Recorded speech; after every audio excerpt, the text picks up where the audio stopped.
Ayotola Jagun is the CEO and Company Secretary, CCO and Company Secretary, Oando PLC. Thank you very much. I think my question to answer on this wonderful topic is what human capacity gaps exist in harnessing cleaner energy opportunities and how can the gaps be closed.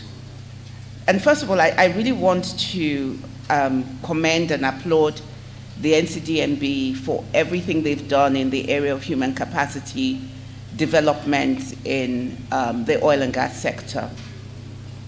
In the area of STEM education, as was spoken about by the Executive Secretary, skills acquisition, in the area of the interventions with technical colleges and the universities, in the ICT centers, and there's no doubt that quite a lot of work has been done in this space, and we know that human capacity development is one of those key areas that as a nation we really need to drive and get involved in if we are to increase local content. But we're in transition, right? And we have to focus on the energy transition as we develop our skills and we develop as a nation so that we're not left behind. I'm excited, to be honest, because the template is in place already. The NCDMB have the direct intervention human capital development.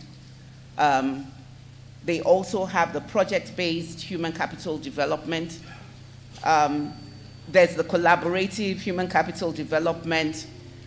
But I think that, and of course there's the remedial human capital development as well. So the plan is in place. The strategy is a good strategy. It's a strategy that works. It's robust.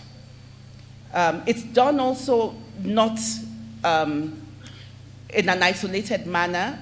It's done in collaboration with the National Occupational Standards and the National Oil and Gas Occupational Standards. And so there's no doubt that it's well thought out.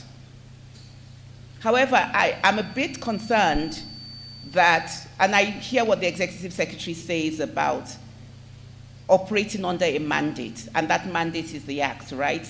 And many things are brought to you that perhaps the Act as currently drafted does not give you the scope to be able to go into yet. I remember we had a conversation about clean energy, renewable energy, and I'm excited to see the work that's been done with training on solar panel installation, agriculture, I guess biogas and things like that. But I feel that, we're here at this conference to look at the way forward. And I feel that a lot of work needs to be done in terms of setting this. What exactly is that workplace of the future within the energy sector? And how do we begin to build that capacity now, rather than wait until there is a demand for it? Yes, I understand that Germany is going back to coal and Sweden is backtracking on its energy transition goals. But we understand that there is a lot of pressure on the sector to move away from traditional fossil fuels and to move into renewables. We also understand the difficulty as we currently are today as a nation, and again, very well done for the work that's been done in the refinery, 5,000 barrels a day. It doesn't even hit a dent into what our needs are.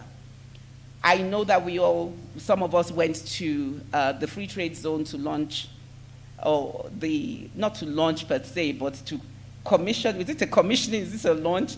The Dangote refinery, but I'm struggling to understand the time frame from that really coming on board.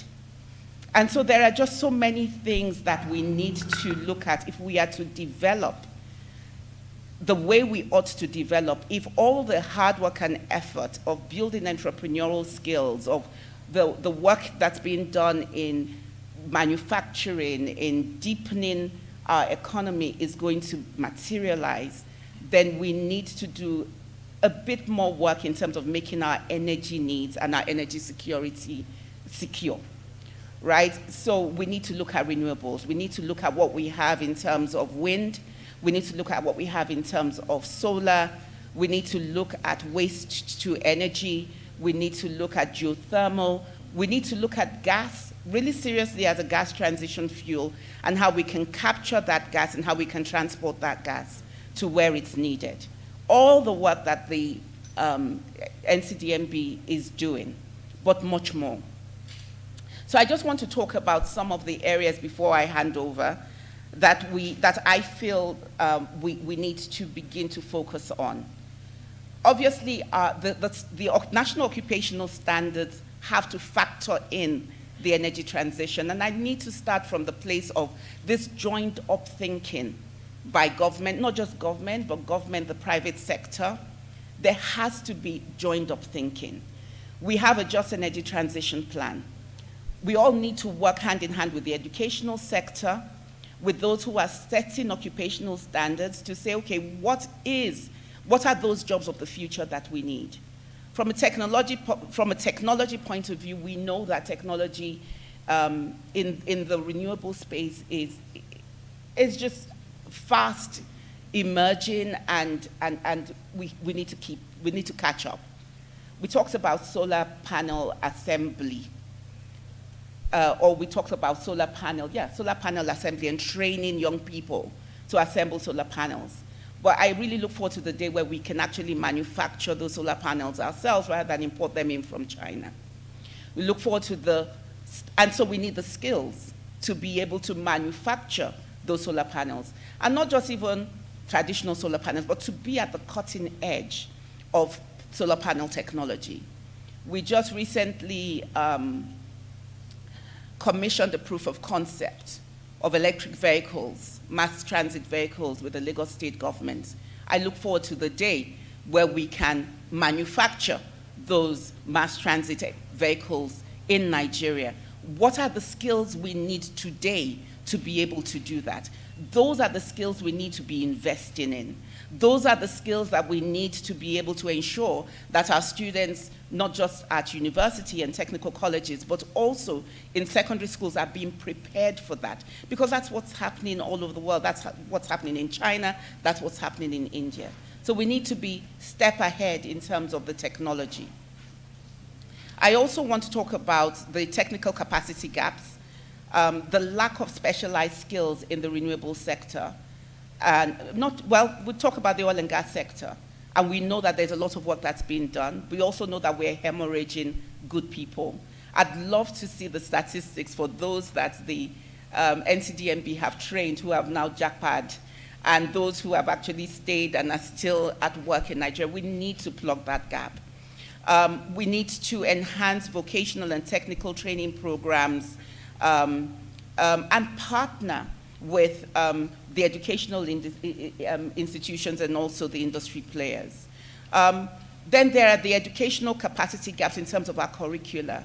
We need to develop a new curriculum, again, either with NOS, with NOGOS, and also the organizations and companies that are looking into the renewable sector.